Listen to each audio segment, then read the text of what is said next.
Commander Jake Morrison stood at his station aboard Orbital Defense Platform 7, watching the stars through the massive viewport that dominated the command center. The platform hung in space like a steel fortress, one of 40 such installations that formed Earth's protective ring. 15 years had passed since humanity joined the Galactic Council, and Jake still remembered the excitement of first contact. Back then, everyone believed the galaxy was full of peaceful species waiting to welcome Earth into their cosmic family. Jake had learned differently over the years. Lieutenant Amy Chun called out from her communication station, breaking his thoughts.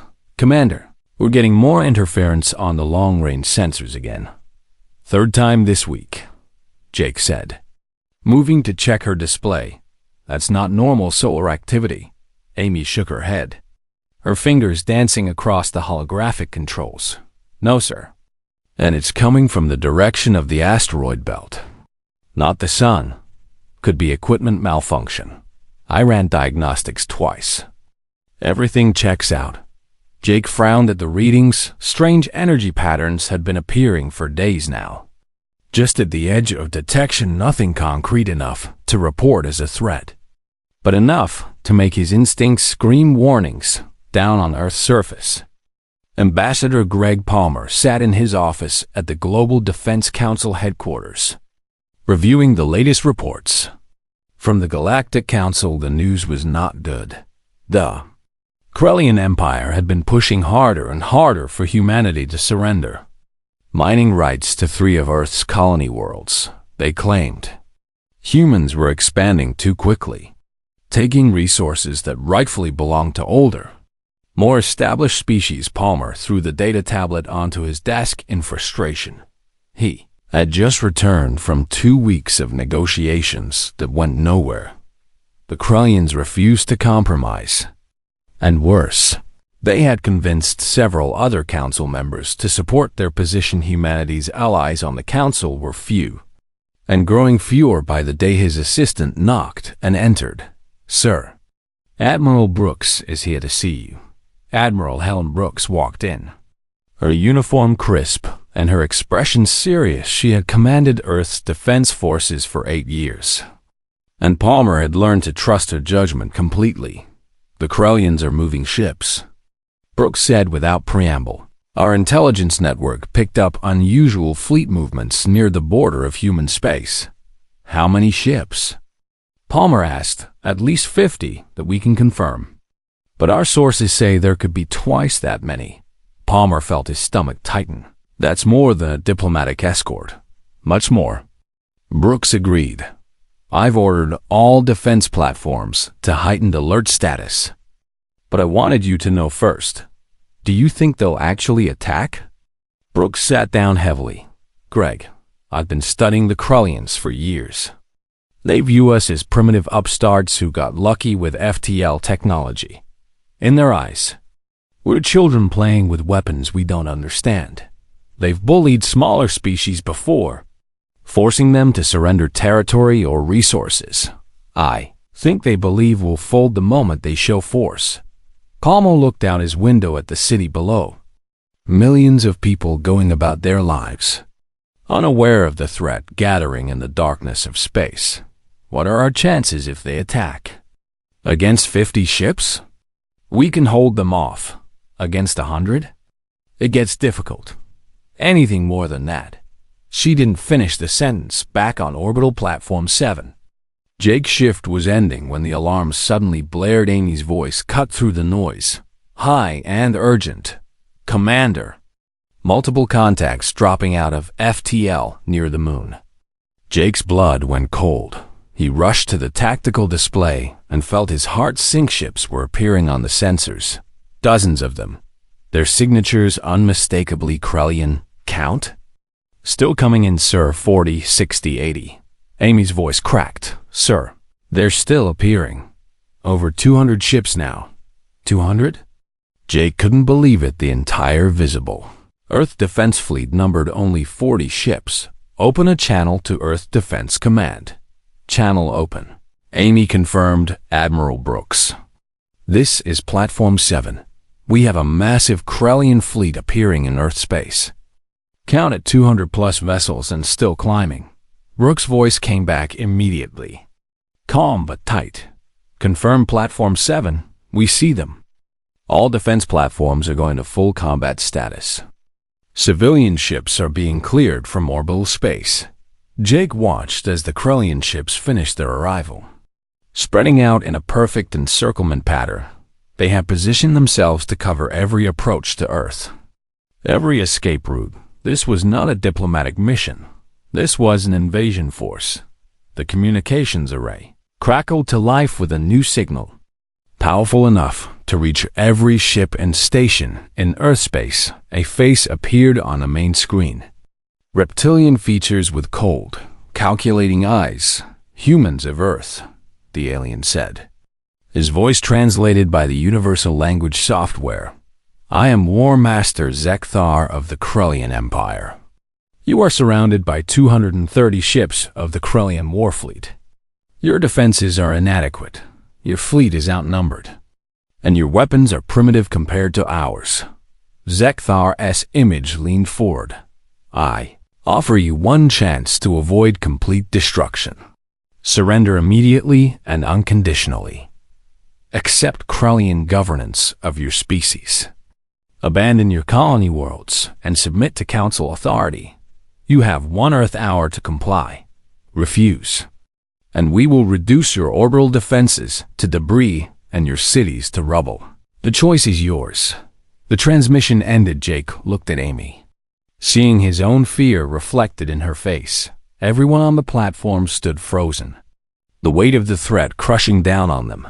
Then Admiral Brooks' voice came through. Strong and defiant. All defense platforms, all ships, this is Brooks. Prepare for combat operations. We do not surrender. We do not submit. We are Earth defense. And we will show these bastards what happens when you threaten our home. Jake felt something shift inside him. Fear transforming into determination. You heard the Admiral. He called to his crew. Battle stations. Power up all weapon systems and strengthen shields to maximum. The platform hummed with energy as systems came online through the viewport. Jake could see other platforms doing the same. Their lights brightening as they prepared for war. The Krellian ships began moving into attack formation. Confident in their overwhelming number, Zekthar clearly expected humanity to crumble, to beg for mercy, to accept subjugation rather than fight. Jake allowed himself a small, grim smile. The Krellians had made a terrible mistake. They had studied Earth's visible defenses and deemed them weak, had counted the ships they could see and assumed that was all humanity had. They had observed human diplomatic efforts and mistaken patience for weakness. They thought they were springing the perfect ambush. What they didn't know would kill them. Admiral Brooks sat in her command center, watching the tactical display with satisfaction beside her. The communication officer waited for orders. Admiral?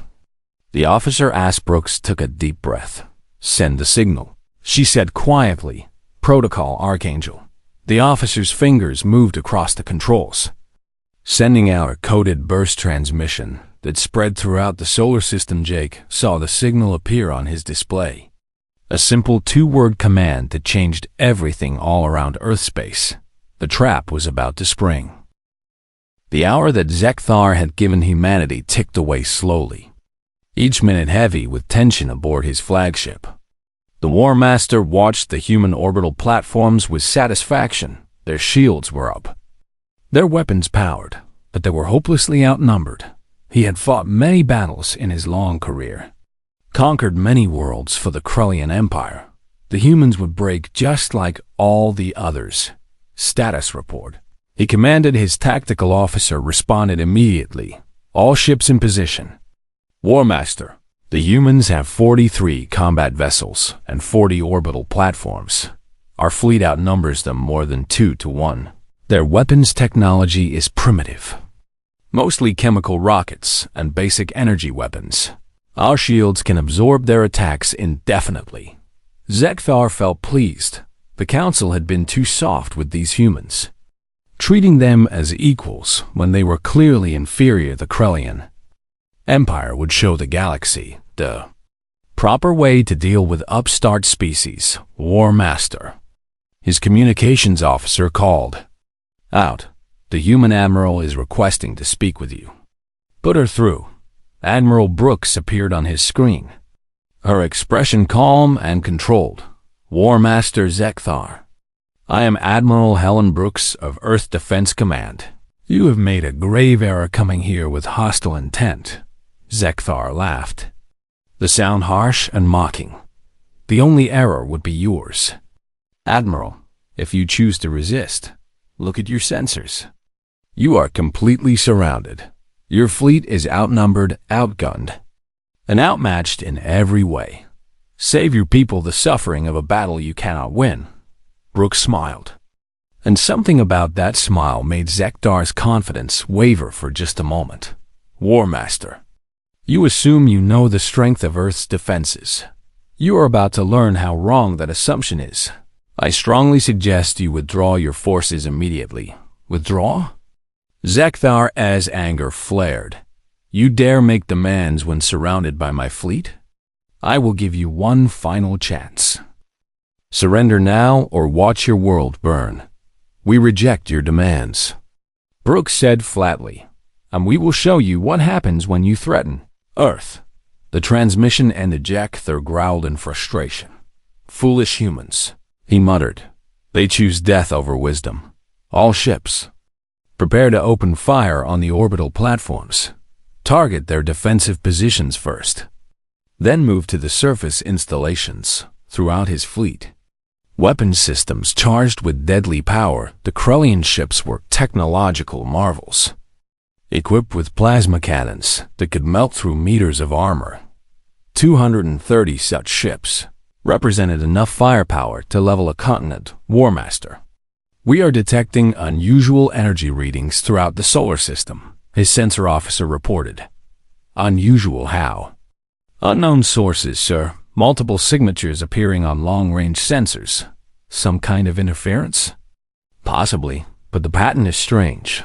Almost like the officer's voice cut off abruptly. Isaacur turned to see his crew staring at their displays in shock. Report. He demanded. War Master. The sensor officer's voice trembled.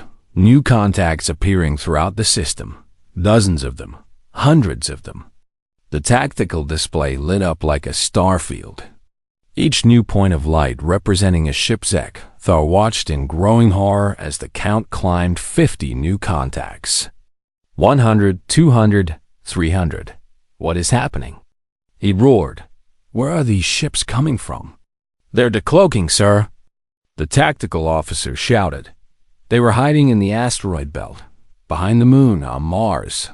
They're everywhere. On orbital platform 7, Jake watched the most beautiful sight he had ever seen all across the solar system. Hidden platforms were coming online.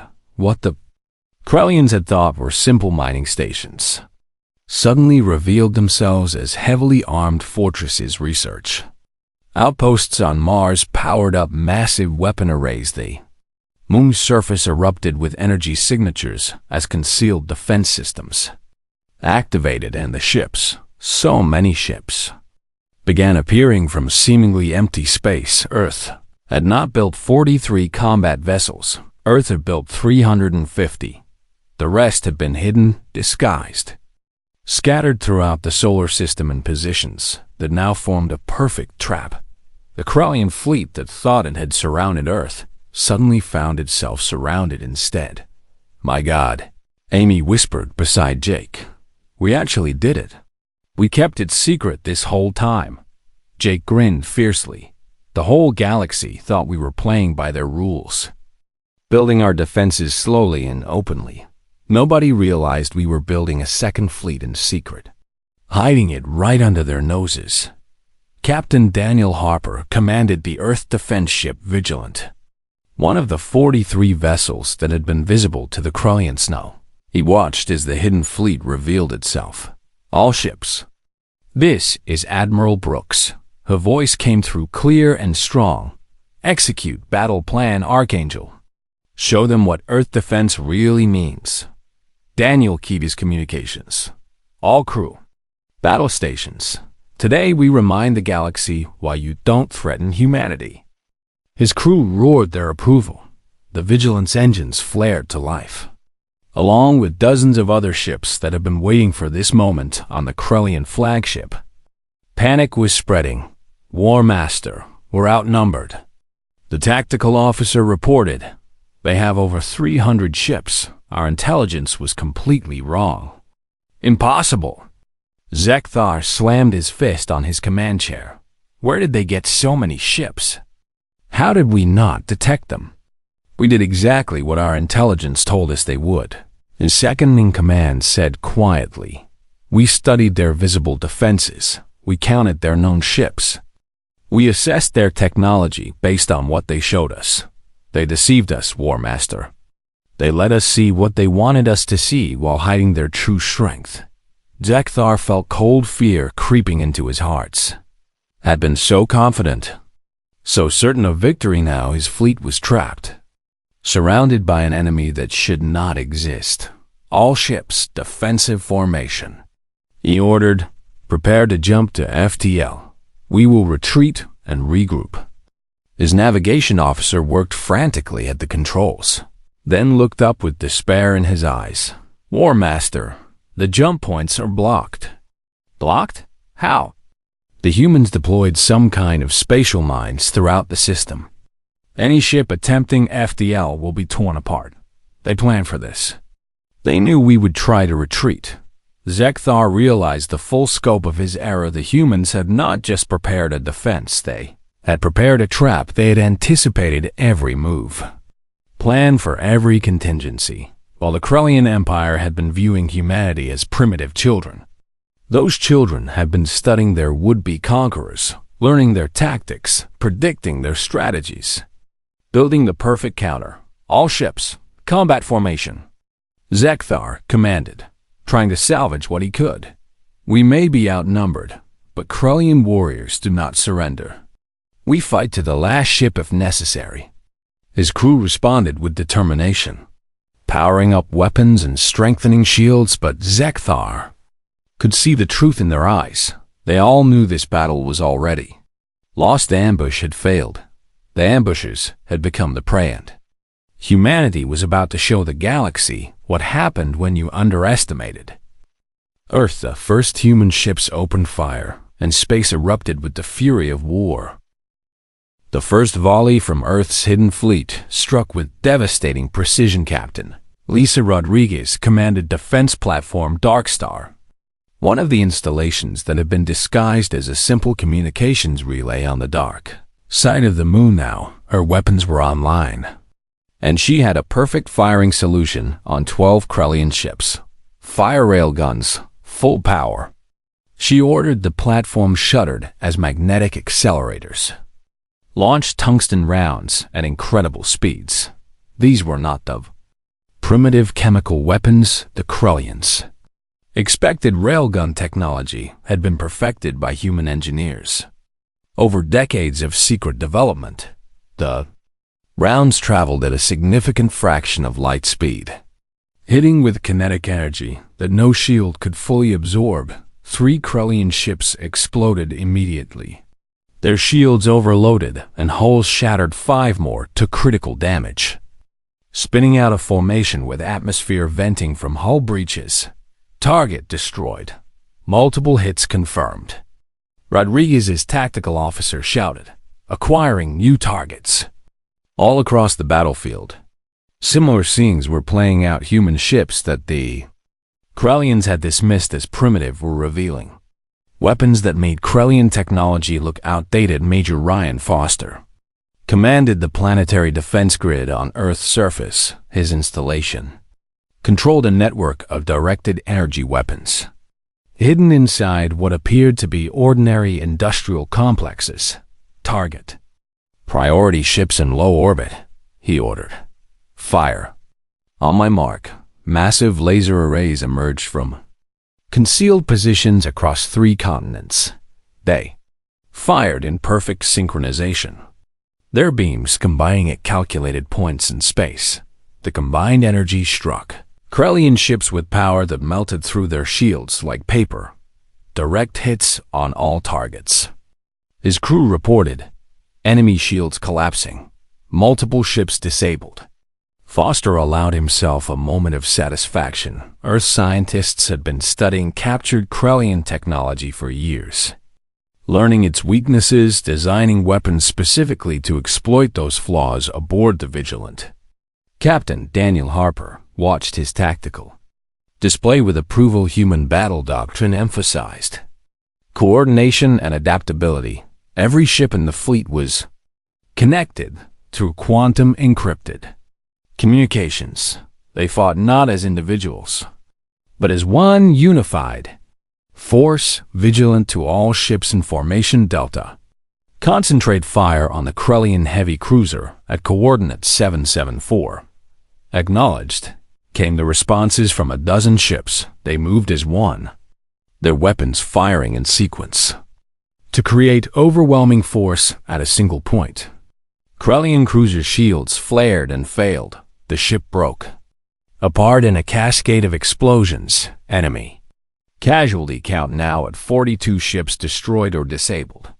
Harper's tactical officer reported, "We've only lost shield strength.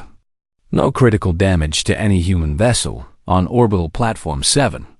Jake Morrison's crew worked frantically to manage targeting data. His platform's weapon systems were designed for defensive operations. But today, they were showing their offensive capability. Commander. Krellian destroyer squadron moving toward Sector 9. Annie called out, "They're trying to break through the perimeter." "Not today, they're not," Jake said. "Route targeting data to platforms 4 and 6. Coordinate firing solution." The 3 platforms linked their weapon systems through the tactical network. Their plasma cannons fired simultaneously, creating an interlocking field of energy. The Krellian destroyers flew directly into the trap. 4 ships were destroyed instantly. The rest scattered and retreated. Enemy formation broken. Annie reported, "They're falling back." Jake nodded. This was exactly what Earth's military planners had prepared for. Humanity's approach to warfare was different from the galactic norm, where most species relied on individual ship power and commander authority. Humans emphasized system integration and group tactics. Every human ship could share sensor data instantly. Every weapon platform could coordinate with every other platform. The entire defense network functioned as a single organism. This level of integration was something galactic military theory said was impossible. Too complex, too much data to manage, too many failure points. Human artificial intelligence made it possible. AI assistants aboard every ship and platform managed data flow, calculated firing solutions, predicted enemy movements. Human commanders made the strategic decisions while AI handled the tactical details. The result was a fighting force that operated with a precision and efficiency that shocked. The Krellian checker watched his fleet being systematically dismantled every time his ships tried to concentrate force against a single target. Human reinforcements appeared. Every time they tried to retreat to a safer position, they found that position was already targeted. His tactical officer continued to report losses. 73 ships destroyed, 51 heavily damaged and combat ineffective. War Master, we must withdraw immediately or we'll lose the entire fleet. The jump points are still blocked. Zekthar roared. Order all ships to concentrate fire on those spatial mines. We'll blast our way out if necessary. 20 Krellian ships moved toward the nearest blocked jump point, firing every weapon they had at the minefield. The mines began to explode, creating gaps in the barrier for a moment. Zekthar felt hope. Then the human fleet moved to intercept Earth ships, position themselves between the Krellians and their escape route. They're not going to let us leave. Zekthar, as second-in-command, said quietly, "They're going to destroy us all." Admiral Brooks watched the battle from her command center. Every projection had predicted this outcome. But seeing it happen was still remarkable. Admiral, the Krellian fleet is attempting to break through at jump point 3. A tactical officer reported. Send the reserve squadron to intercept. Brooks ordered, do not let any ship escape. She knew this order sounded harsh, but it was necessary. If even a few Krellian ships escaped, they would report back that the battle was difficult, but winnable with reinforcements. Entire point of this demonstration was to show the galaxy that attacking Earth was not just difficult, it was. Suicide Lieutenant Kate Williams, Brooks' tactical analyst, pulled up comparative data.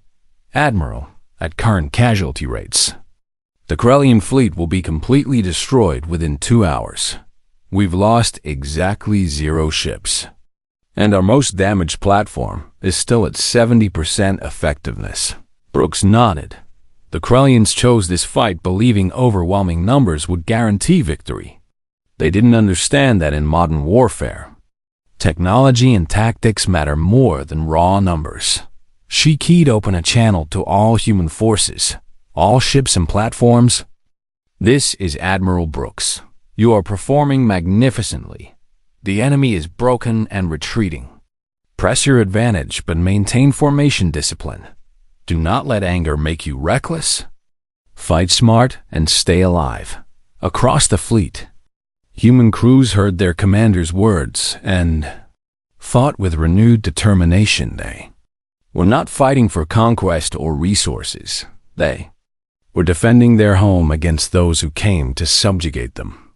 Every person in the fleet understood what this battle meant. It was a message to the entire galaxy. Earth would not be bullied, would not be conquered, would not submit to anyone. Captain Daniel Harper guided his ship through a storm of weapons fire. The vigilant shields held strong against Krellian plasma bolts. His crew returned fire with precision, their weapons guided by eye-targeting systems. 2 more Krellian ships fell to the vigilance guns. Captain, we're receiving a transmission from the Krellian flagship, his communications officer reported. They're asking to discuss terms. Harper looked at his tactical display. The battle was effectively over. The Krellian fleet was shattered. Their casualties catastrophic, but the price of their aggression had to be paid in full. Tell them they can discuss surrender terms with Admiral Brooks. Harper said, we're not here to negotiate. We're here to win. The message was sent throughout the Krellian fleet. Commanders realized their situation was hopeless. Ship after ship began signaling surrender. Zek Thar sat in his command chair, watching his fleet die around him. His pride had led them to this, his certainty that humans were weak, his confidence in Krellian superiority, his belief that numbers alone would guarantee victory. All of it had been proven catastrophically wrong. War Master, our shields are failing, his tactical officer reported. Multiple human ships have us targeted. We must surrender now or be destroyed.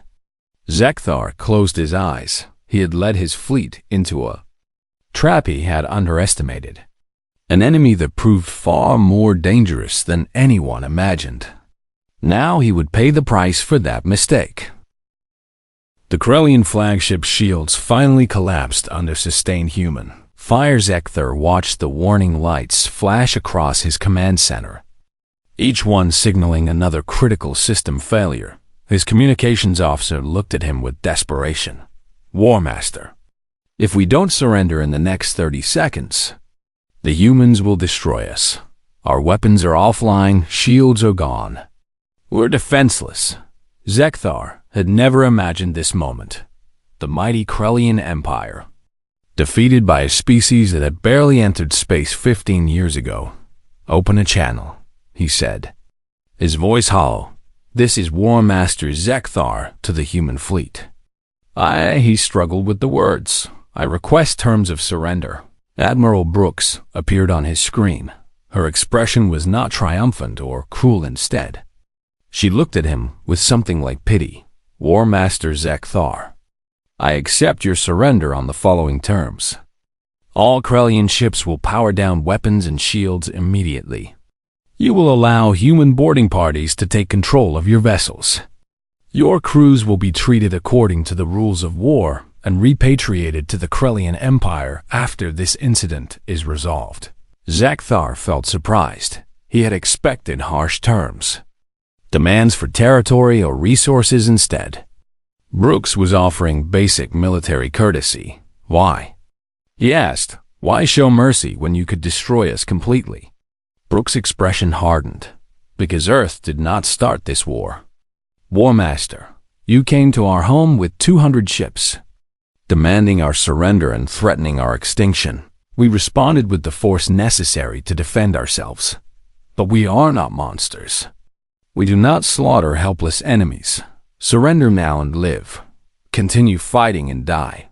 The choice is yours. Zekthar looked around his command center. His crew watched him. Waiting for his decision, they were soldiers, trained to fight to the death if ordered, but they were also people who wanted to see their families again. I surrender, Zekthar said. All Krellian ships. Power down weapons and await human boarding parties. Across the battlefield, Krellian ships began shutting down their systems. Of the 230 ships that had arrived to conquer Earth, only 48 remained combat capably.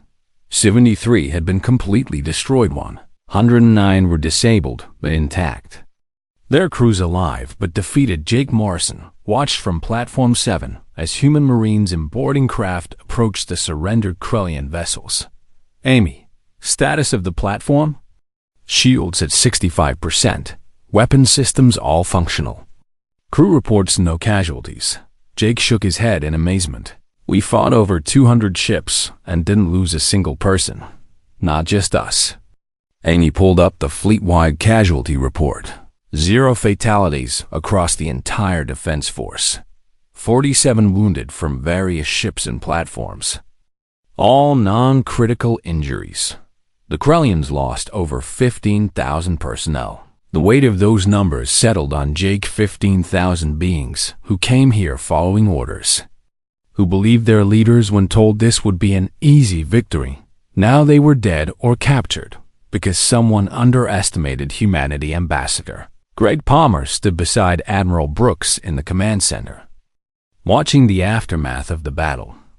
The Galactic Council is going to lose their minds when they hear about this, he said. Brooks smiled tightly. Good. Let them lose their minds. For 15 years, we've played the role they wanted. The grateful newcomers, the humble students learning from our galactic elders. Meanwhile, they've been treating us like children who need supervision. Palmer nodded. I've been in enough council meetings to know how they really view us. Most species see humanity as lucky primitives who stumbled onto FTL technology. They think we're decades away from being a real power, which was exactly what we wanted them to think. Brooks said, while they were underestimating us, we were studying them, learning everything we could about galactic military tactics, ship design, weapons technology. We saw how the major powers bullied smaller species. We watched how they used intimidation and shows of force to get what they wanted. And we decided that would never happen to us. She pulled up classified files on her display. Project Archangel began 8 years ago, authorized at the highest levels of Earth's government. The goal was simple: build a defensive force capable of defeating any likely attack. We studied every major conflict in galactic history for the last 500 years. We identified patterns, common tactics, standard force compositions, and we designed our military specifically to counter those threats. Palmer whistled low as he read through the files. You built an entire secret fleet, hundreds of ships, thousands of weapons platforms, all while appearing to comply with council recommendations on military strength. How did you hide all this? Carefully, Brooks said. Every ship in the hidden fleet was built in facilities that officially produced civilian vessels. Every weapons platform was disguised as mining equipment or research stations. We moved everything under the cover of legitimate commercial and scientific operations. The galaxy was watching us, but they only saw what we wanted them to see. Lieutenant Kate Williams joined the conversation, bringing fresh intelligence reports. Admiral, we're getting initial communications from other species. The reaction is mixed. Brooks took the reports and scanned through them. Several smaller species that had been bullied by larger powers were expressing support. They saw Earth's victory as proof that the major empires could be challenged. Larger powers were split between outrage and fear. The Krellians had been considered one of the strongest military forces in the Council if humanity could defeat them so completely. What did that mean for the galactic balance of power? Ma'am, we're also getting requests from multiple species asking about defensive alliances. Williams continued. They want Earth's protection against aggression from larger powers. Brooks looked at Palmer. This changes everything. You know that Earth went from being a minor player to a major power in the span of 3 hours. Palmer nodded slowly. The question is, what do we do with that power? We use it to protect ourselves and our allies. Brooks said firmly, we don't seek conquest or domination, but we will never again allow anyone to threaten Earth with impunity. Every species in the galaxy needs to understand that humanity is not prey.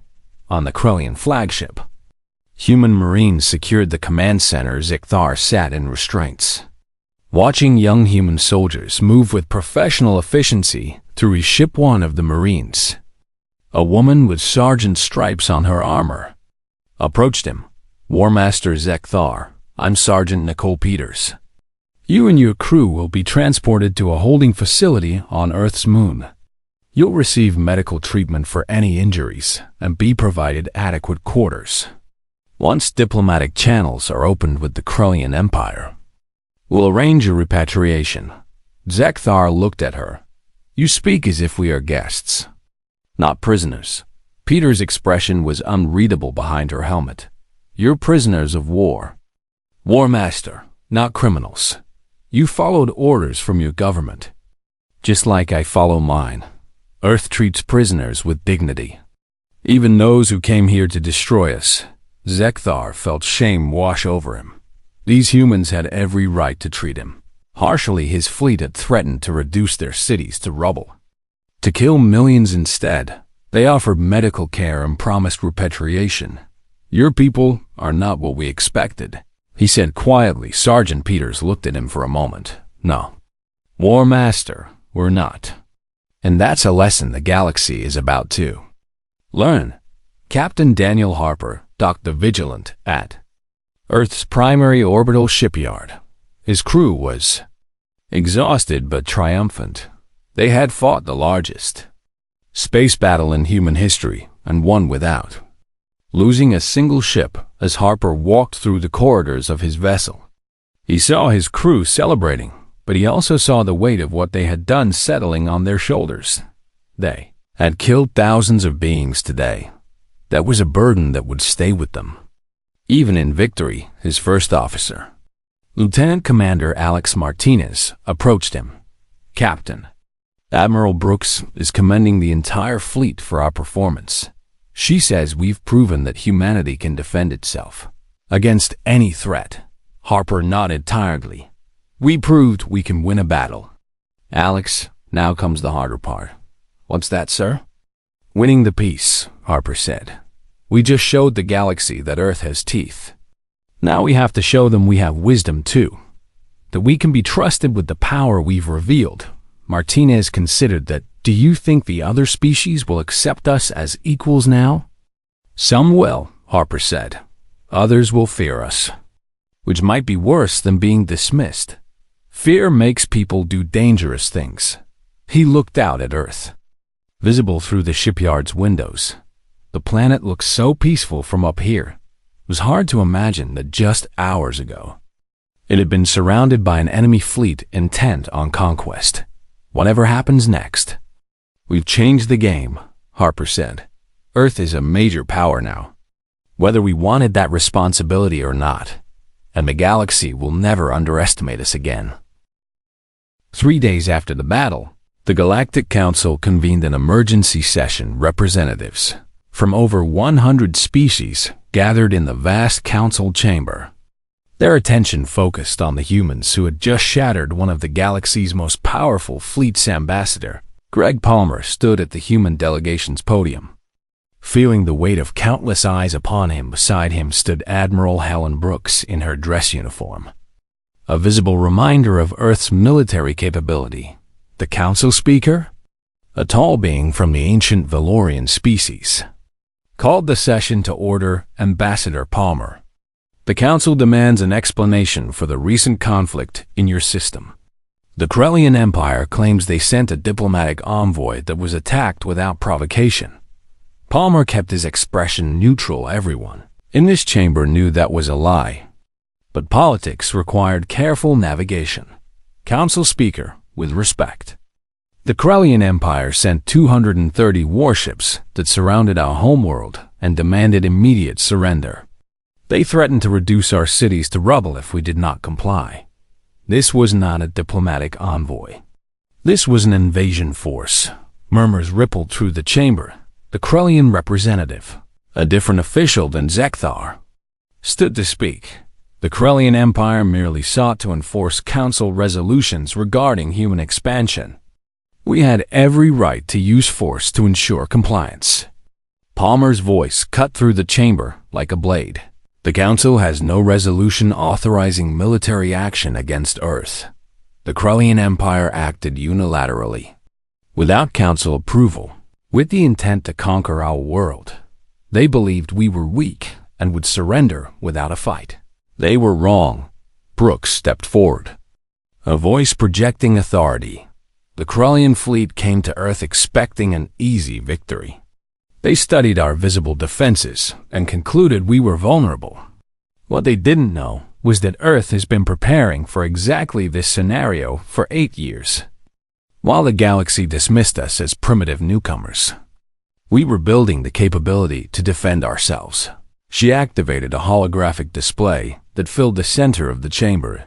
It showed the battle, the Krellian fleet surrounding Earth, then the revelation of humanity's hidden forces. Representatives from dozens of species watched in stunned silence as the human fleet appeared and systematically dismantled the Krellian attack. 230 ships came to conquer Earth. Brooks continued. 48 survived to surrender. Earth lost 0 vessels and 0 lives. This was not a close battle. This was not a lucky victory. This was the result of careful planning, technological superiority, and tactical excellence. The chamber erupted in chaos. Some species were cheering. Others were shouting in outrage or fear. The council speaker called for order, but it took several minutes for the noise to die down. A representative from one of the smaller species, a being named Keth from the Novar people, stood to speak. Ambassador Palmer, my people have suffered under Krellian aggression for decades. They forced us to surrender valuable territory through threat of military force. Are you saying that such aggression can be resisted? Palmer nodded. That is exactly what I'm saying. Representative Keth, the Krellians, and others like them, rely on intimidation and overwhelming force. They attack species they believe cannot defend themselves, but technology and tactics can overcome raw numbers. Earth proved that, and we are willing to help others who face similar threats. More murmurs spread. Through the chamber, several smaller species were looking at Palmer with hope. The major powers were looking at him with concern. The balance of power in the galaxy had just shifted dramatically. The Krellian representative tried to regain control of the narrative. The human fleet violated multiple council regulations on military force levels. They built weapons in secret, deceived the council, and created an illegal military. Brooks smiled coldly. Show me the council resolution that limits Earth's military strength. Point to the law we violated. The Krellian representative sputtered. The truth was that no such law existed.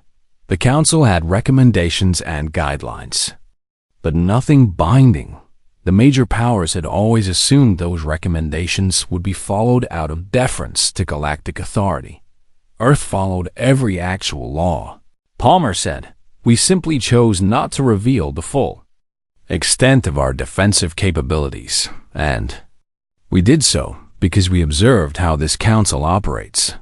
We watched smaller species get bullied and intimidated. We saw how the major powers use their military strength to dictate terms. We decided that would never happen to us." He turned to address the entire chamber. "For 15 years, humanity has been a member of this council. We came here with hope, believing we had joined a community of peaceful species working together. What we found was a political system where might makes right, where the strong dictate to the weak and call it diplomacy, where species, like the Krellians, can threaten genocide and face no consequences.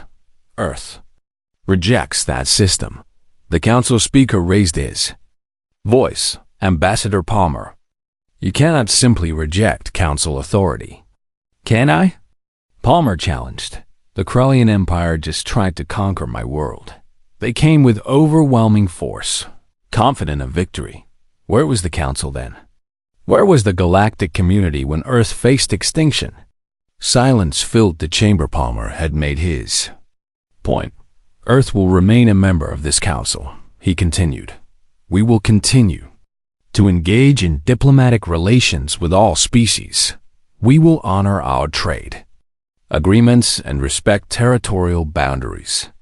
But we will no longer pretend that this council protects its weaker members from aggression. From this day forward, Earth takes responsibility for its own defense and the defense of its allies." He gestured to Admiral Brooks. "We have built a military capable of defeating any threat. We did so in secret because we knew that revealing our strength too early would make us a target. The Krellians proved we were right to be cautious. Now that our capability is known, let me be clear about Earth's position." Palmer's voice rang with authority. "Any species that threatens humanity or our allies will face the same response the Krellians received. We do not seek conquest. We do not desire empire. We do not want to dominate others. But we will defend ourselves and those who cannot defend themselves. We will not allow bullies to terrorize the weak, and we will not submit to anyone, regardless of their military strength or political power." A representative from the peaceful Mintaran species stood. "Ambassador Palmer, are you saying Earth would intervene if another species faced the same threat you did?" "Yes," Palmer said without hesitation. "If the Mintarans or any peaceful species faces aggressive invasion, Earth will consider it an attack on our interests. We will provide defensive support to any species that requests it." Admiral Brooks added, "We are prepared to share our defensive technology with allied species. We will help others build their own capability to resist aggression. The era of bullying weaker species without consequence is over." The major powers in the chamber looked uncomfortable. Several smaller species looked hopeful. For the first time in years, Palmer could see the galaxy changing before his eyes on Earth. Jake Morrison returned to his family after 3 days of duty. His wife and children greeted him at the door, relief evident on their faces. "I saw the news," his wife Sarah said, holding him tight. "The whole world saw what happened. Are we safe now?"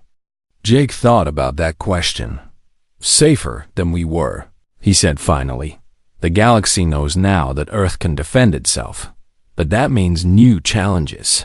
Some species will see us as allies, others as threats. We showed our strength. Now we have to show our wisdom." His daughter looked up at him. "Daddy, are the aliens going to come back?" Jake knelt down to her level. "Maybe someday. But if they do, we'll be ready. Earth is strong now, and we'll keep everyone safe across the planet." Similar conversations were happening. Humanity had crossed a threshold. They had revealed themselves as a major galactic power. The Question now was what kind of power they would become at Earth Defense Command. Admiral Brooks met with her senior staff. The Krellian prisoners will be repatriated next week, she informed them. Their government has agreed to pay reparations for the attack and signed a non-aggression treaty. 5 other species have requested defensive alliances with Earth. The Council is drafting new protocols for military intervention. Captain Daniel Harper, present for the meeting, spoke up. Admiral, what happens now? Now we build the peace, Brooks said. We use our strength to create stability, not to dominate. We help others defend themselves. We show the galaxy that power doesn't have to corrupt. She looked around at her officers. We won a battle, but the real test begins now. Can we be strong without becoming the bullies we defeated? Can we protect the weak without controlling them? Can we maintain our values while wielding this much power? Those questions will define humanity's future in the galaxy, in the Krellian Empire. Zekthar returned home in disgrace. His military rank was stripped, his career destroyed, but he carried an important message to his government. The humans are not what we thought.